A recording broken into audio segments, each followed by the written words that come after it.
for participating. Thanks so much for taking part in today's session. It's great to see everybody. We're looking forward to a great session today. I'm Bruce Delmonico, Assistant Dean for Admissions here at the Yale School of Management. I have with me Guillermo Valdez, who's one of our current students, and we're hoping to have another student on the session as well. Matt's hopefully joining. I know the students are in the middle of exams right now, and I've just learned that Guillermo just finished his last exam an hour ago. Congratulations! So he's a little more, little less stressed, and got a little more relaxed about things now that spring break, winter break is upon him. But we're hoping Matt will be able to join us as well.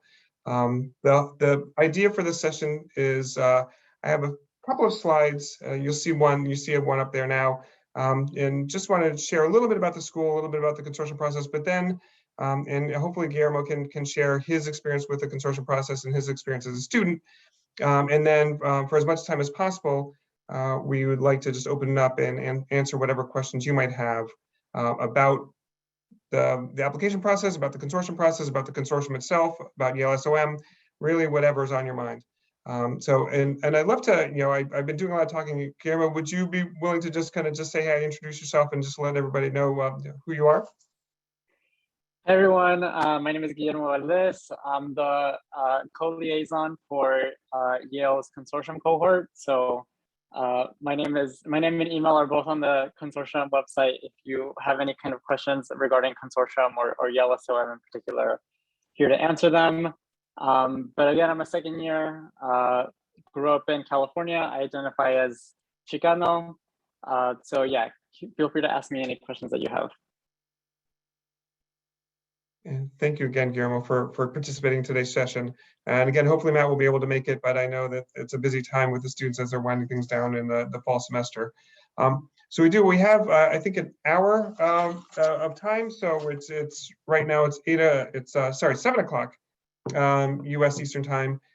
So we should be, we'll take till 8 o'clock to get as much information out to you as possible, and hopefully it'll be a useful session. We will record it so that you have access to the information after the fact. And I see Matt's joined us. Matt, great to see you. Thank you so much for being part of today's session. Sure. Sorry, I'm a few minutes late. I had a bit of technical difficulties. No problem at all. We're just getting going. And would you, if you'd be willing, just Guillermo just introduce himself, and said just a little bit about what year, and sort of his involvement at the school and where he's from. So would you be willing to just do a quick introduction as well? Sure. I'm Matt. I'm a second year MBA. Prior to business school, my career was mostly in accounting. I'm originally from Barbados, and what I'm involved in this school.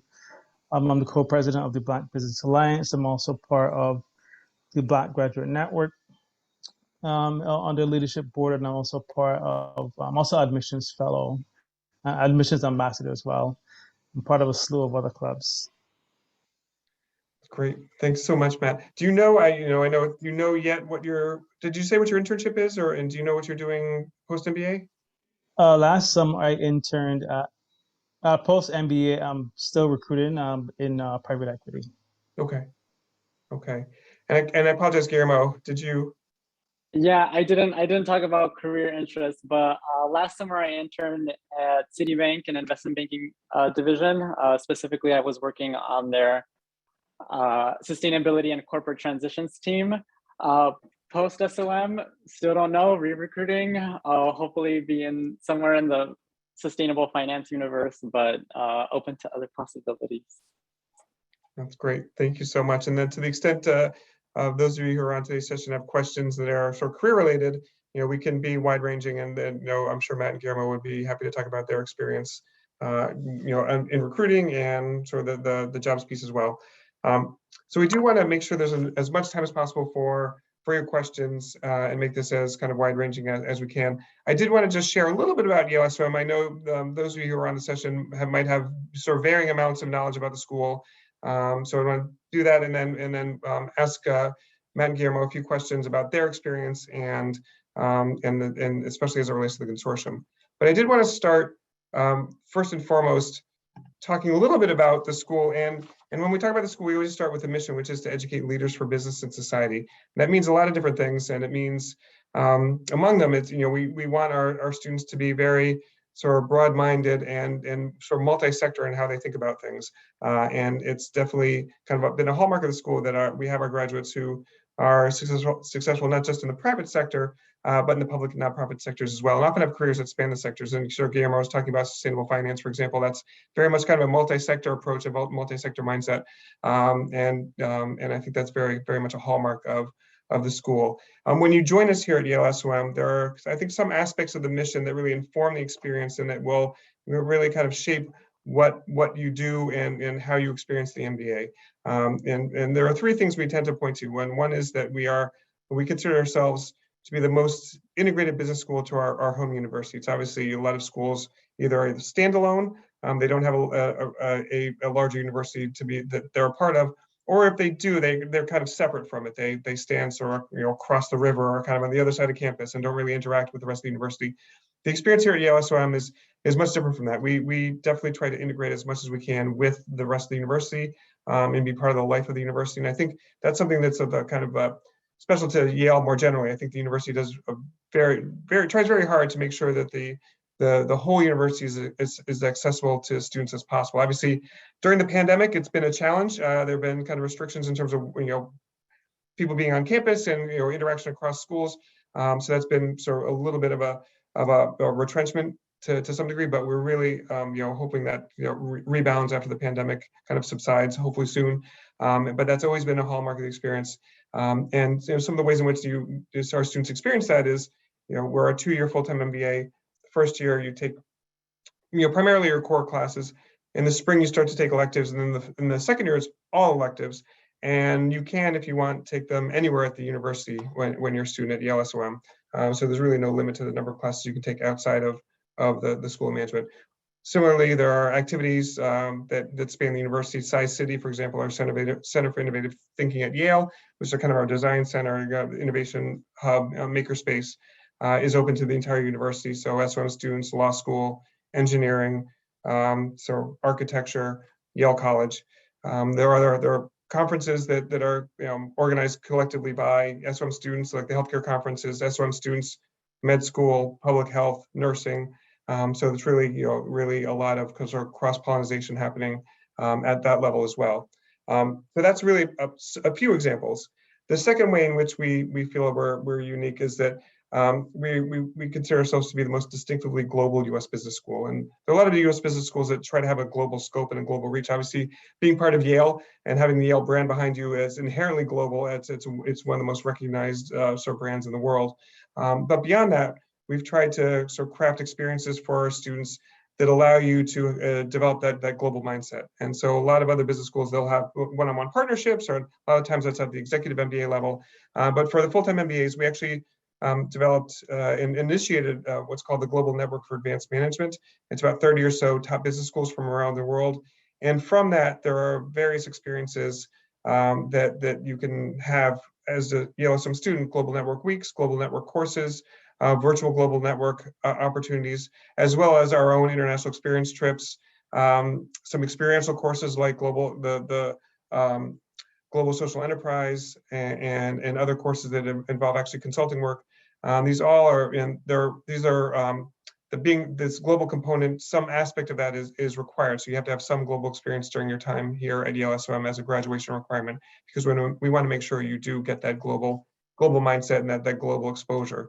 Obviously, again, during the pandemic, that's been limited. The global network weeks have been on hold. They will resume in the spring, so we're looking forward to having the return of that, and hoping that is something that's the current plan, and hopefully that stays on track. And then the last thing that I think we talk about that is, again, distinguishing for Yale SOM is we consider ourselves the best source of elevated leaders across all regions and sectors. And it's a bit of a mouthful, but the idea is that really points to our integrated curriculum, which you might know something about. But the idea of our curriculum is we teach a lot of the same sort of business concepts that other business schools do, but the material is organized in a different way. And we don't teach by functional silos. but actually by stakeholders. And we have identified a number of stakeholders that we feel are representative of the sort of the leader, the things that a leader needs to be mindful of to be successful. And so our courses actually cut across those functional silos, organized by things like the customer, the investor, the employee, operations. And the idea is for you to really, again, think broadly, think in a very multidisciplinary way, which is consistent with the mission and consistent with the kind of leaders we want to educate here at Yale. So I won't go into too much detail there. I want to stop there because I don't want it to be all about the school and the mission and the things we're doing, but as much about the consortium and the process, and to give you as much information as possible. So I'll stop there. And I would like to, we have a little bit more about the consortium process. I'd like to, in a few more slides, to talk about that. But before then, I would love to actually just ask Guillermo and Matt a few questions, just to get a sense from you about your experience. And the first one I would actually ask is why did you decide to apply to business school through the Consortium for Graduate Study and Management? Yeah, that's a good question. So honestly, because it's easier, the consortium application portal just like makes it easy to apply to some of the top tier business schools in the United States. I think I applied to like 6 schools and 3 of them were in the consortium. So rather than doing like 6 or having to deal with like 3 individual portals, like I just dealt with one. So that made it significantly easier. Also, as like this slide points out, it's a little bit cheaper to apply through the consortium rather than through each individual application. That's kind of the main thing. Also, applying through consortium and getting into the consortium opens up some other opportunities as well, which we can probably talk about later. That's great, thank you. I did put the slide on since you talked about the ease of applying. And Matt, I'd love to get you a sense from you about your reasons for applying through the consortium. Yeah, kind of similar to what Guillermo was saying. There's just a lot of synergies and savings, both in time and money. Just kind of doing it through a centralized app. And then again, like Guillermo mentioned, there's also other career opportunities you can be part of as well. And then the third thing is really just being part of the consortium community, which I think we'll talk about that a little bit later. But just being a chance to be part of a community with like people who are community oriented. Yep. No, that sounds great. And I would love to talk a little bit more about the community. Maybe just stick on, stay on the application just for a minute, since that's what we're talking about. And so as both Guillermo and Matt mentioned, there are, I think Matt used the word synergies. There are synergies, there are efficiencies to applying through the consortium, because you can apply to multiple schools through the consortium portal. And you do actually save on that. You can see the price model here in terms of the more schools you apply to, I guess the more cost, the more you save. So you can apply it up to 6 schools for $300, which is not much more than the price of applying to a lot of top tier business schools on their own. So that's definitely one of the value propositions. And in terms of applying, just in terms of the process, just so you all are understand how it works. Obviously, you want to research your schools. The consortium is sort of 20 plus top business schools. You apply through the portal. When you apply, you will we will review your application the same way we will review applicants who apply to us directly. So it's the same. The consortium application looks a little bit different, but it's the same elements. It's the same sort of data points. And we make those decisions the same way we make decisions on applicants who apply to us directly. Then we share those decisions with the consortium. There's also a separate membership application that the consortium reviews and decides. So that we decide admission, the consortium decides membership, and then we decide on sort of the fellowship or other financial support. And you all might know, when you apply to the consortium, you rank the schools. So 1 through 6 if you apply to 6, or 1 through 3 if you apply to 3, and that determines the order in which schools are have the opportunity to award a fellowship. So your rank 1 school gets the first opportunity. If they choose not to give the fellowship, then the second ranked school can. If they choose not to, then the third rank, and so on.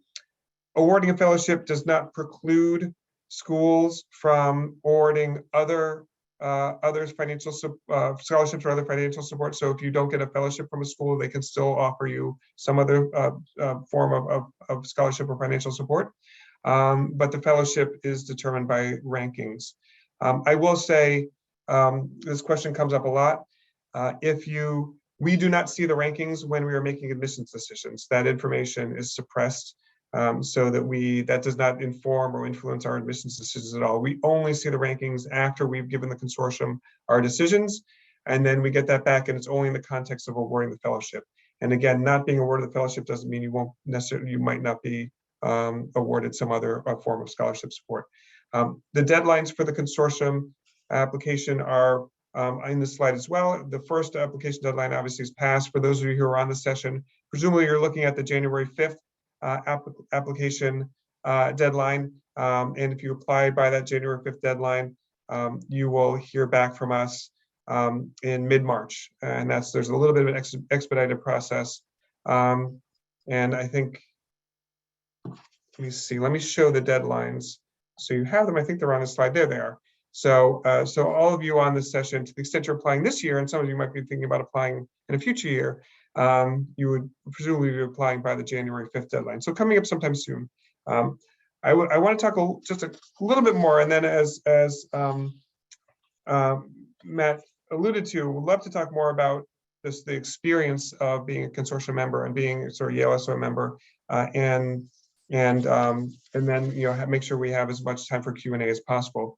But I did want to talk a little bit about a little more about the application process, because that's obviously looming, and it's something that's important to all of you. When you apply to the consortium, as Guillermo mentioned, there's the common application, there's the core application that you fill out once for all of the schools. Then each school will have their school supplement. So there are sections that are specific to us, above and beyond the core application. So there are efficiencies, as Guillermo and Matt mentioned, there are efficiencies to applying through the consortium. You don't have to fill out the form multiple times. There are kind of common pieces of the application that you only need to do once. But then there are specific elements that are specific to the individual schools. And there are some aspects of the application that actually are unique to us. So in addition to the initial application, the written submission, we do have the two elements, the behavioral assessment and the video questions, that are not something that are things that you will experience with other schools. And those are post-submission. So after you submit your application, you will have a behavioral assessment that we provide, that we use to actually get a better insights into you as a candidate, beyond just things like grades and scores. We know those are limited, they're limited utility, limited usefulness in terms of evaluating you as a candidate. They're not unimportant. Obviously, they're useful in terms of predicting some aspect of academic performance, but they're very limited. They don't go beyond that. And so we developed along with ETS, the Educational Testing Service, which administers the GRE, this behavioral assessment that helps get a little bit better insight into you as an individual. So what we call sort of interpersonal qualities that go beyond, as I said, grades and scores. And the idea is to get a fuller sense of you, be able to really get a better sense of the full range of qualities and traits that would make you an excellent SOM student, an excellent alumna or alumnus.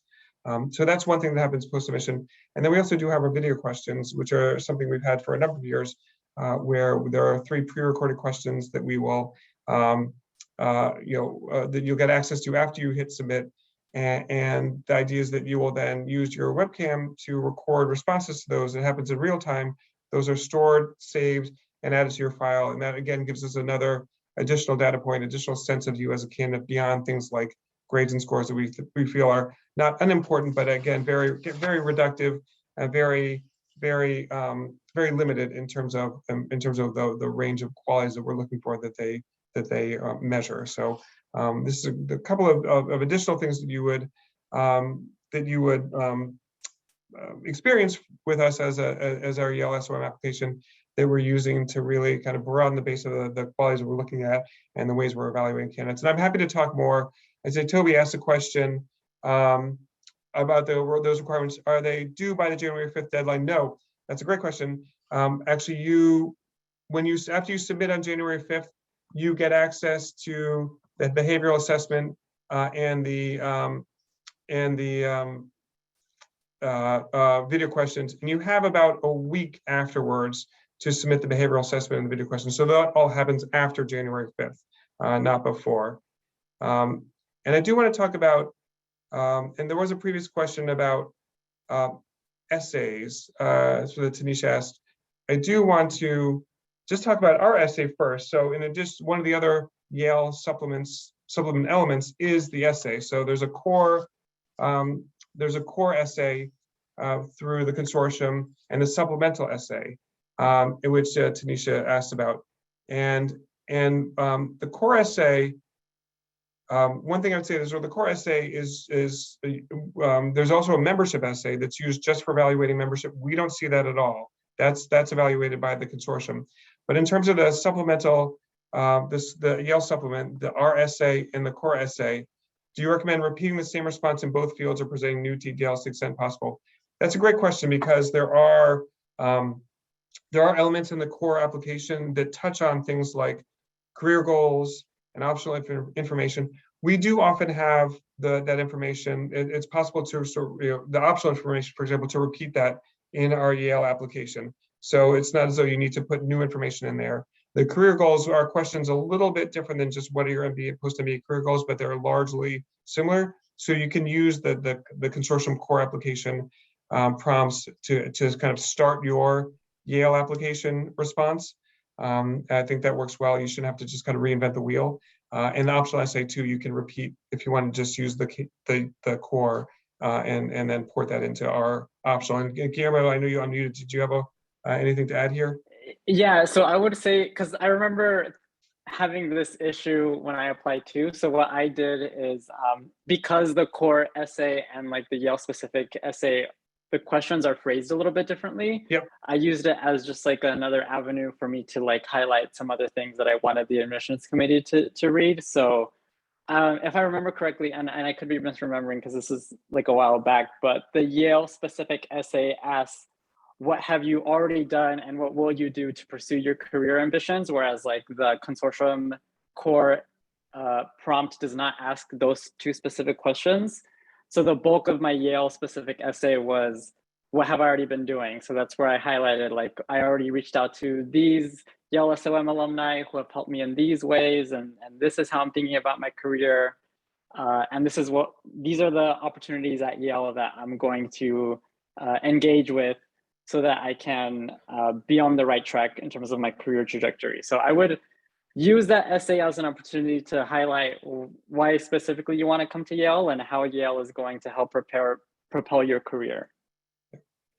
I think that's great. I really appreciate that. And just to make sure we're clear, that we're talking about sort of the career essay prompt, the career prompts specifically.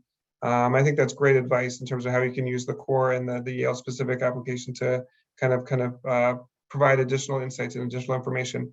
And then in terms of our main essay, so there is the consortium core application essay, and then our application essay, which the prompt is there. So describe the biggest commitment you have ever made. That's when obviously you're writing two separate essays. The consortium core essay is a different question. You answer that, and then that's the essay that all schools see. And then when you do this Yale supplement, this is the prompt you will get, and you'll write this essay as well. And this is actually, because this essay is unique to us. It's our specific application essay, and it's one, I'm happy to talk more about that if that's of interest. It's really one where we want you to identify a single commitment that you would describe as your biggest commitment, and then talk about the things you've done to support that commitment, the ways you've demonstrated that you demonstrate support for that commitment itself. So I'm happy to talk more about that, but that's another aspect of the supplement that is specific to Yale. And then I would just, the last thing on the application is, we obviously, I talked before about the fact that we have the behavioral assessment, we have the video questions.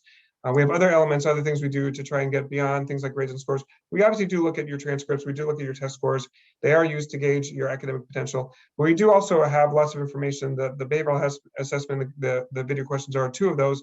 We do ask you, for example, a range of context questions, very specific questions about context that help us understand your grades and scores, and to the extent there's just additional information that will help us, contextualize that information. That's often very helpful for our review. And we do very much look beyond the overall GPA, as the slide says, where we look at semester by semester, we look course by course, we look at the overall, your major, your school, all the different aspects of your profile to get as full a sense of you as possible.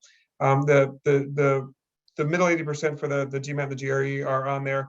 Those are obviously ranges, and people will fall. Obviously, mid 80%, so 10% are below that, 10% above that. So we have and that's for the people who are in the class. We tend to be pretty expansive in the range of applicants who we admit. We will use, the full range of the 600s, 700s. We will, not infrequently go into the 500s as well in terms of the GMAT or GMAT equivalent in terms of the range of scores. We're looking for some rough balance between verbal and quantitative, just to get a sense that your preparation is on par on both fronts. The verbal sometimes actually can be more predictive for us than the quantitative section, to be quite honest. But we want to make sure that there is some evidence of a level of preparation for the program. But we're pretty expansive in how we use the scores and what are the things we use to allow us to have some sense of context for the scores and for the grades. And then the last thing, obviously, I would say, and I want to open it up. We're right around 7:30. I want to open it up to make sure we have as much time as possible for questions. The last thing I would say is there are lots of sources of support that are available to students who apply both directly to us and also through the consortium. Most notably, we do have scholarships. There's the consortium fellowship. There are other scholarships that we offer to consortium students. There's Forte Fellowship. There's funding for veterans and things like Fulbrights and sponsorship, either your employer or government, that can be sources of funding. We have our own, obviously, sort of merit scholarships that we award independent of, in addition to the consortium fellowship. And we also have sort of loan programs that are available to students. Obviously, even someone who has a full tuition scholarship or full tuition and fees, which is the consortium fellowship, there's still things like living expenses and other things you'll need, and students usually use a combination of savings and loans to be able to pay for that. We also have other kinds of fellowships here for entrepreneurs and others. And then post-MBA, we have a very generous loan forgiveness program for students who go into the nonprofit and public sectors that can defray up to the full cost of tuition, which can be very appealing. And then there are other forms of refinancing and other sort of post-MBA fellowships that might be available. So it's very quickly going through a very important part of the application process, or the consideration process for an MBA is financing and finding support for it. And so there's a little bit about how we go think about it and the kind of resources available. I want to make sure I see there are a couple questions, and then I want to get to questions for Guillermo and Matt, and invite as many questions as possible from those of you who are attending. So for Tanisha, as a follow-up, is it fair to assume that we will read the whole core application and Yale specific application with equal weight, so to speak? That's a really good question.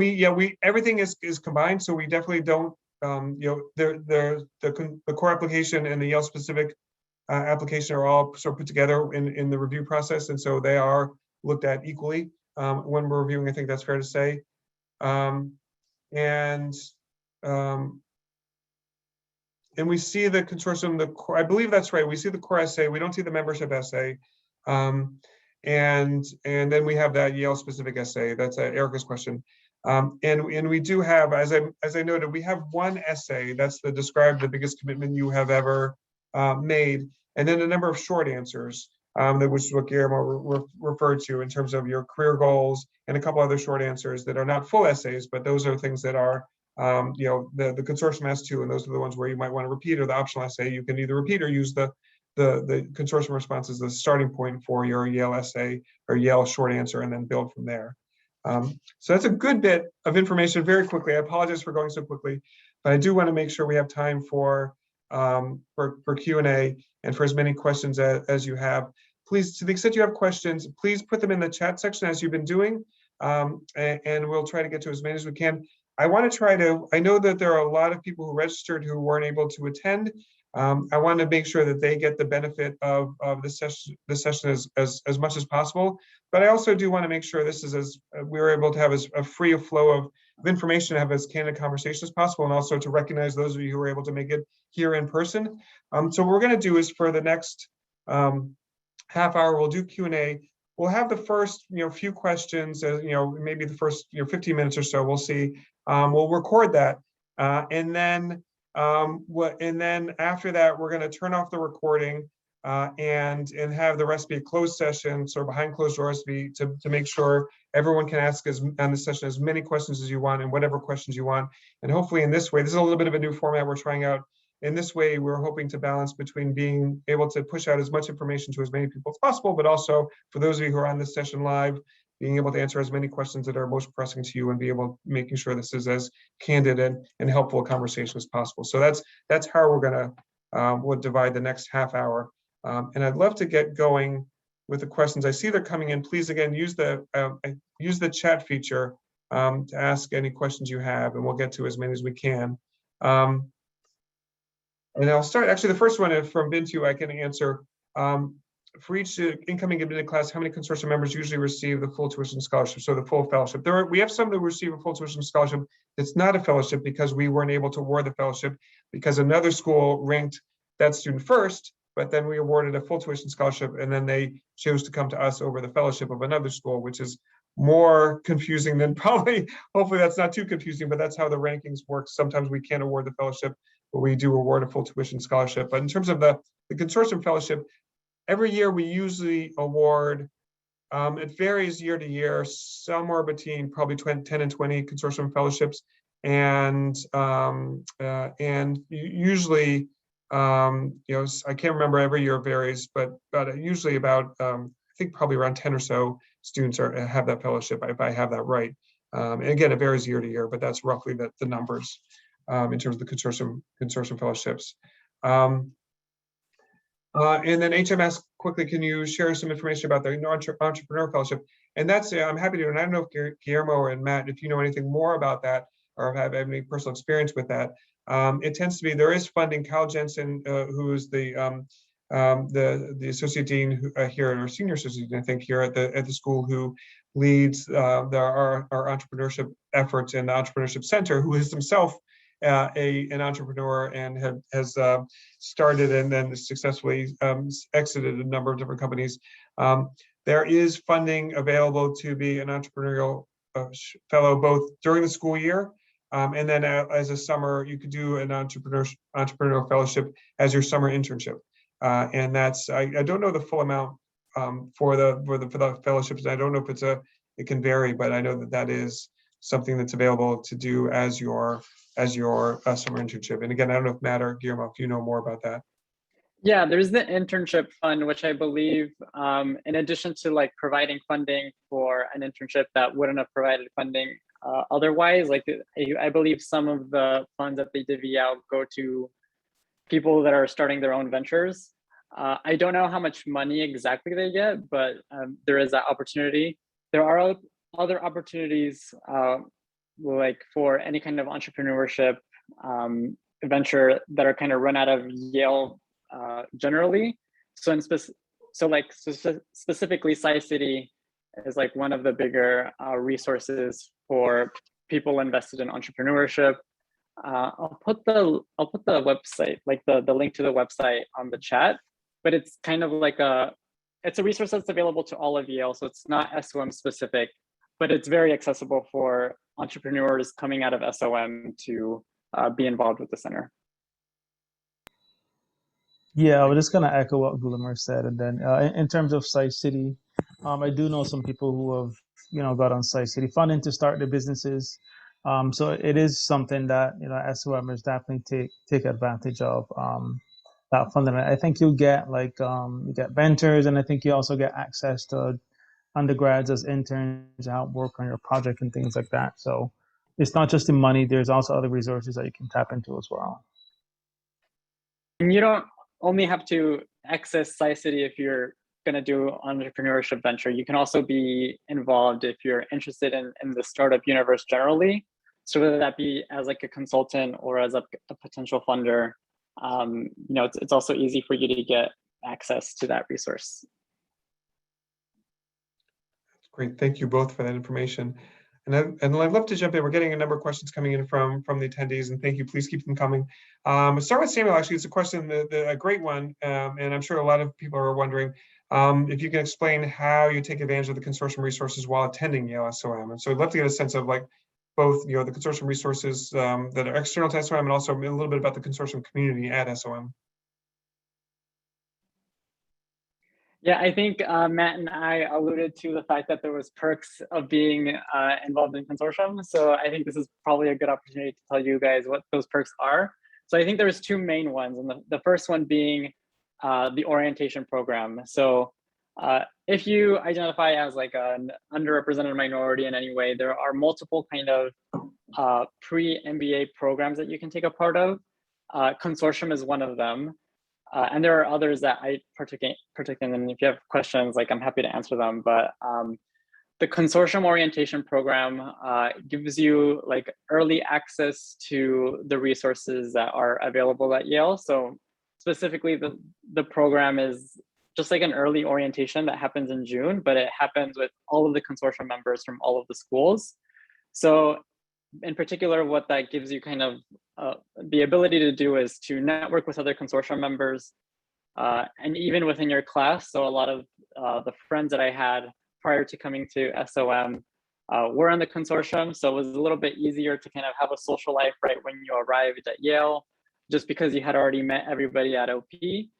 And then in addition to that, you also get access to some recruiting initiatives. So that proved to be really instrumental for me because, my intention with OP wasn't necessarily to get an internship, but to kind of fine tune my networking skills and to kind of solidify my career interests so that I'd be able to work on recruiting and in a very efficient way once the school year started. So, we went through like some trainings with the career development office before our colleagues that didn't do consortium had access to them.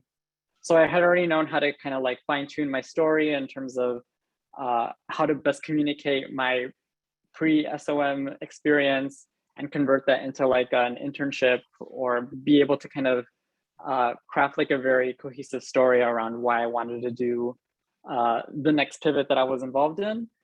So those are kind of like the two main attractions to like the early orientation program.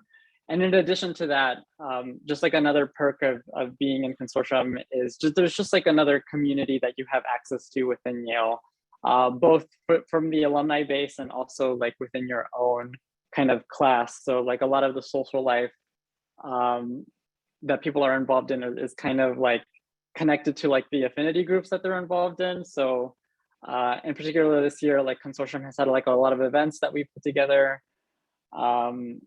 And then it's also just like kind of like a safe space to be a little bit more vulnerable. So one of the events that we put together this year was just to kind of have like a panel on how to navigate the academics at SOM. So a lot of people found that really helpful because it was like an opportunity for people to be very vulnerable about their difficulties with the curriculum, because school here is a lot of work. And it's just like an opportunity for us to kind of help each other out, share best tips, and do so in an environment that was just not very judgmental. So that's very instrumental and helpful. Yeah, the only thing I add there is again kind of echoing the community. I think is a great kind of sub community at SOM to be part of. It kind of dissects a lot of different groups as well. So really great community to be part of. Chloe mentioned all the resources, and the only other thing I'll plug is it's a cross school network as well. So it's not just the people at Yale.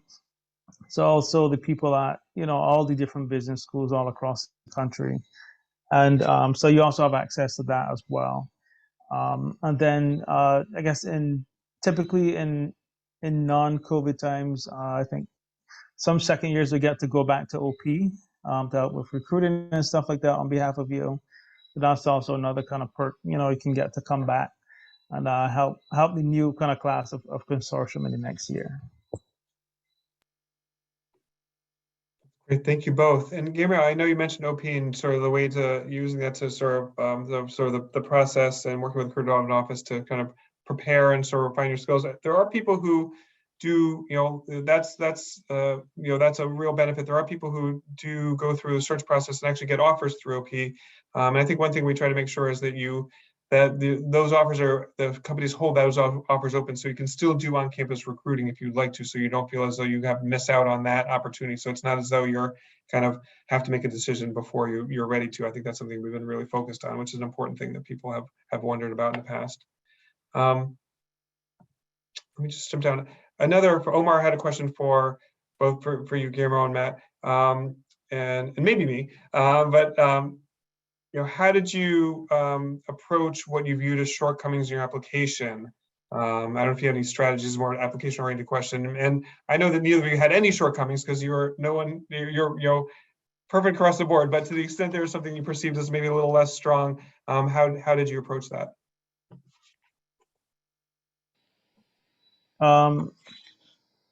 I think you have to think about, I guess, maybe mitigation. So, like, for example, if maybe academically you don't think you're as strong as you should be, I think you need to think about ways that you can demonstrate that you can, you have academic aptitude because the program here is rigorous. So, for example, if you have a low GPA or, you just had a rough patch or whatever, you need to kind of find ways to, just demonstrate that you can, that you can handle the academic rigor. I think the career stuff, I'll probably say, maybe just highlight the things that are you think most meaningful to you in your career. And then, I would say just think about how you can, not necessarily about the weakness, but how you think you can kind of, mitigate that and show like, hey, like, maybe I have a little bit of gap here or something, but, here's how I think I can mitigate that. Yeah, and I don't know if this was a waste of time, but I definitely did this to kind of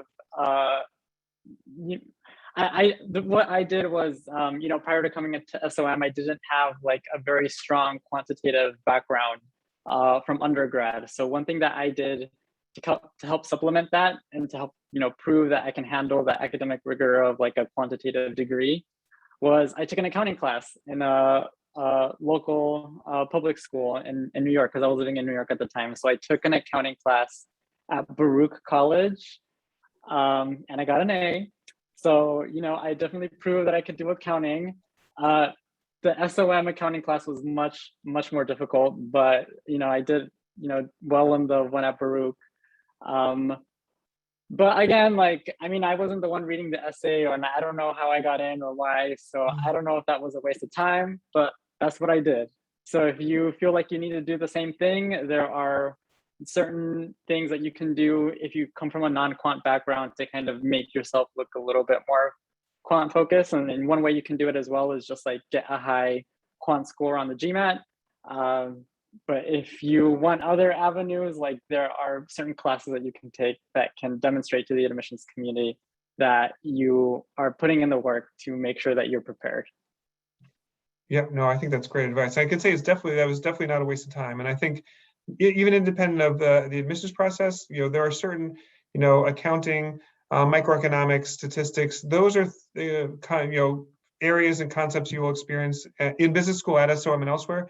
And if you're not familiar with them, it's good to get some exposure because that just allows you to be that much farther along and that much more comfortable once classes start. So even just in terms of preparation for the MBA program, it's good to have those kinds of exposure. But certainly for the application process, I can say, the things that Matt and Guillermo mentioned are great. And there is a good bit of self-assessment going on. So you look at our ranges, you look at, what, where people tend to fall. Obviously, recognize that people fall both above and below, and get a sense of, where you might fall in those ranges and what you might need to work on. And, a couple things I would say quickly, because I know this is not an application tips panel, but to the extent it helps you with your consortium application or your application generally, we're not looking for just quant jocks. We're not looking for just people who got in the 99th percentile. We're looking for people who are very diverse, who have a range of backgrounds, range of experiences, a range of interests, and that will have different profiles. And so, but we do want to make sure that everybody can keep up. And so we do look. Just to put some context and some contour around that. This is not. There are no ironclad rules or no kind of minimum cutoffs or thresholds or anything, but on the quantitative side, we do generally like to see people like in the 60th percentile or above. And if you're below that, and you might want to think about retaking the test to try and get there. But we do take people who are below that anyway, so it's not as though that's a kind of hard, fast rule. And if you're closer, kind of in the range, to what Guillermo said, we're just looking to get a sense that you have the quantitative preparation, that you're able to keep up. So taking a class, taking accounting or taking microeconomics or taking statistics and doing well gives us more comfort that you will be able to sort of handle the core, especially the first semester coursework, and then things get you get to pick and choose and take electives, and you're kind of more comfortable in the coursework more likely after then. The other thing I'd say is there are no. My comments previously notwithstanding, there are no such thing as a perfect candidate, and we do see, everybody has strengths, everyone has weaknesses. We're able to kind of see those. We'll balance those. It's not the worst thing for you to actually to kind of recognize that and try to do things to try and mitigate them. To Matt's point, and to Guillermo's point, whether it's quantitative, whether it's sort of coursework, whether it's your professional profile. Even acknowledging them and using that as a reason for getting the MBA, or trying to give us a sense of what you're hoping to gain from the MBA can be helpful. And it's true that no single data point means the same thing for every candidate. So again, getting back to test scores, the same test score can mean different things depending on whether you had a quantitative academic background, or were kind of a non-quantitative liberal arts major, or whether your work was quantitative or not. So the other parts of the application will mean different things. So we take all this into account, but the bottom line is to try to get a sense of where you are relative to where our students tend to be, and to the extent that you might need some additional to show something additional to us.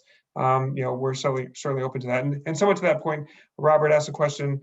Are candidates allowed to submit an updated test score after they submit an application? You definitely can. We try and suggest that you do it sooner rather than later, because we will begin the review process and start down that road. And the longer it takes you to get us an updated score, the more likely we are already to have kind of completed our review. So we try to say within the first couple of weeks, if possible, you can send an updated score, and we definitely do. We'll take that and we'll consider that.